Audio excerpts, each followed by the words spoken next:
What's up, basketball fans? Welcome to the Raptors Report. It's time to talk about the Toronto Raptors because there's an abundance of news coming out today. Let's start with the Sacramento Kings. They are being reported as aggressively pursuing Toronto Raptors small forward Og Anunoby, sources tell D'Lo and KC, and also ESPN 1320. This was being reported by Damian Barling on Twitter. Obviously, they have some other news we have to talk about regarding the Raptors as well. In terms of draft, they added 2 new members to their coaching staff as well. So I'm going to be discussing all of that in today's video. So if you're ready to watch, make sure to hit the subscribe button. That'd be very much appreciated. And with that being said, let's get right into today's video. Now, as you guys know, I do like to give out shout outs on my channel, and the shout out for today's video goes out to Guardian Transit and Sean. So thank you to both of you guys for supporting this channel. To your likes and comments, it is very much appreciated. Now let's talk about the first team here, because the Sacramento Kings are a team obviously that would benefit from having someone like an Og Anunoby. He can play great defense, also shoots the three-point ball really well, but even from an Og Anunoby's point of view, he wants a bigger role. So what better team to send him to a team like the Sacramento Kings? You got a very pass-friendly center in Domantas Sabonis. De'Aaron Fox is well on his way, I think, of becoming a superstar. He had an amazing season, and you really could, OG could be the third option here, and you could even make the argument a second option on some nights, because Domantas is so one of those players that isn't about himself. He's very humble. He gets his teammates involved a lot, so this would benefit OG obviously a lot. But in terms of talking about trade here, now who would the Raptors want right off the bat if we're talking about trading Og Anunoby? And that is someone I'm starting off as a starting piece is Keegan Murray. Now, I know a lot of fans feel strongly about Keegan Murray, and that's justifiable. Keegan Murray is an amazing player. He had a tremendous rookie season, and that is someone obviously you try and not trade. But if I'm the Raptors, if you're not offering Keegan Murray, I'm hanging up the phone call right away. With all due respect, I'm hanging up that phone call because Keegan Murray is someone I want desperately. And with all due respect to the Kings roster here, there isn't really a good young player. I know Davion Mitchell is there. He's good. He's not great. I want something really nice in return for Og Anunoby. So I'm starting the trade talks off right away with Keegan Murray. And taking a look at Keegan Murray's statistics, you'll realize why the Raptors would want him and why a team like the Kings would not want to give him up. Now, taking a look at Keegan Murray, absolutely phenomenal player. 6'8", 215 pounds, gives you a little bit more size than Og Anunoby. He's about an inch taller. So obviously, his defense, I don't think you can compare to Og Anunoby. Og Anunoby is easily a top 3, top 5 defender in the NBA. But in terms of statistics here, he had a really unbelievably under the radar rookie of the season. 12 points, 4.6 rebounds, 1.2 assists, 45.3% from the field, and an unbelievable on about 6 attempts a game from the three-point line, shot 41.1% from the three-point line. Now, the Raptors do need shooting, but they also need good talent as well returning. And wherever they decide to send Og Anunoby. So you get a 6'8" forward. He's listed as a small forward, so technically you can replace Og Anunoby in the starting lineup with someone like a Keegan Murray. I really do like Keegan Murray. I'm a huge fan of his. But this is going to be interesting. Now, I want to quickly switch back to the roster here of Sacramento Kings, because Og Anunoby makes approximately $18 million, and you need to include somewhat close to that. So you got Keegan Murray making about $8 million here. You need to add about another $10 million. And I know some people may suggest Malik Monk. I just think if you're asking so highly, you're expecting a team like the Kings to give up Keegan Murray, I don't think you get Malik Monk back. I'm going to be honest. And I know people will suggest Davion Mitchell. I mean, you may very well just have to. I mean, let's be honest. I'm not saying the Kings will give him up, but you need to make up somewhat close to that $18 million. And obviously, you're not getting Kevin Huerter. I just don't see the Kings giving up Kevin Huerter. And again, that's going to be a little bit too much money. So the Raptors would have to throw in a little bit more salary besides Og Anunoby coming back as well. So again, it's going to be challenging to do this trade, of course, because the Kings don't really have someone outside of their top 2-3 guys making a lot of money. So the Raptors obviously don't want Richaun Holmes. He's someone that plays very similar. I wouldn't say similar, but his size-wise at least is similar to Precious Achiuwa. The Raptors already have way too many power forwards as it is, and Richaun can play the center position, but still, again, I'm not a big fan of it. The Raptors do need centers that can be able to space the floor. So there's that. I don't know if I'm big on acquiring Richaun Holmes. So I think realistically it has to be something like a Keegan Murray, Davion Mitchell. And again, some other parts will have to be included from the Raptors part as well.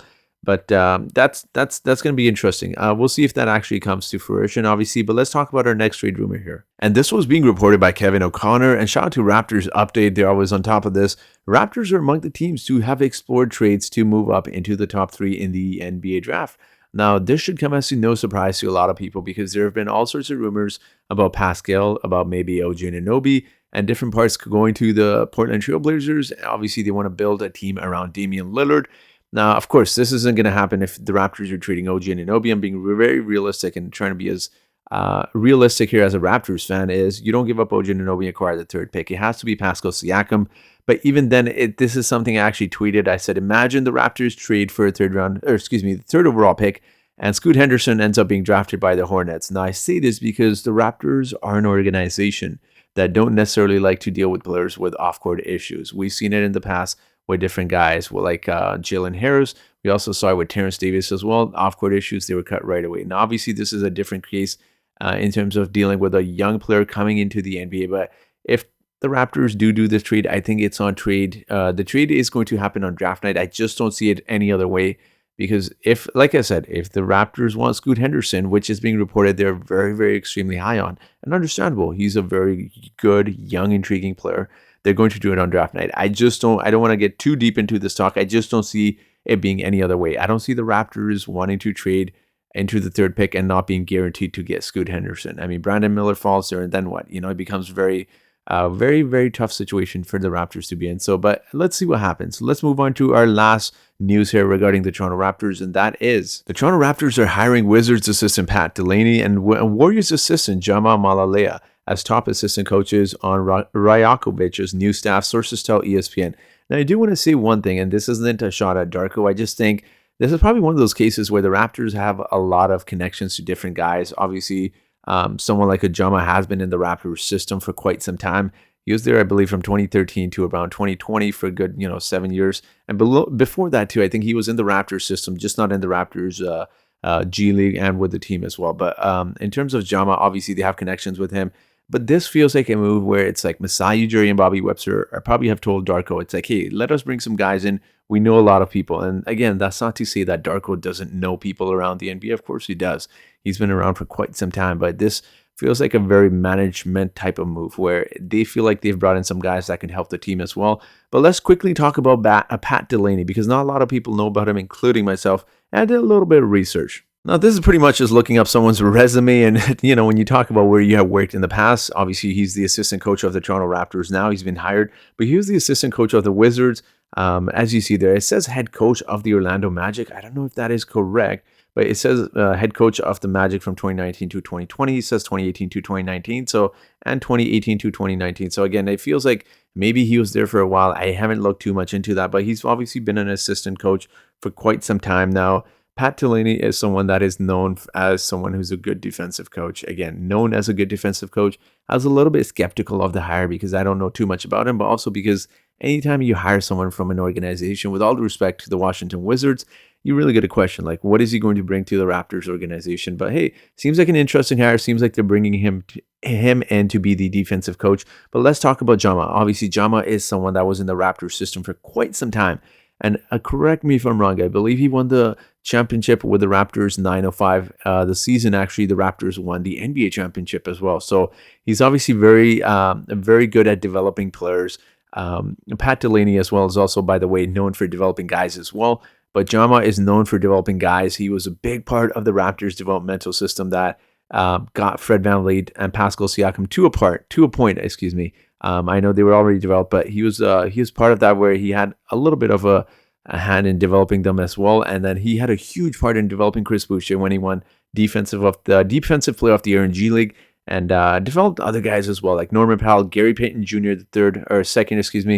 Gary Payton Jr. I clearly cannot talk. I apologize, guys. It's my Friday today. I just got off of work. I really wanted to bring you guys this video, but he had a huge hand in developing someone like a Gary Payton Jr.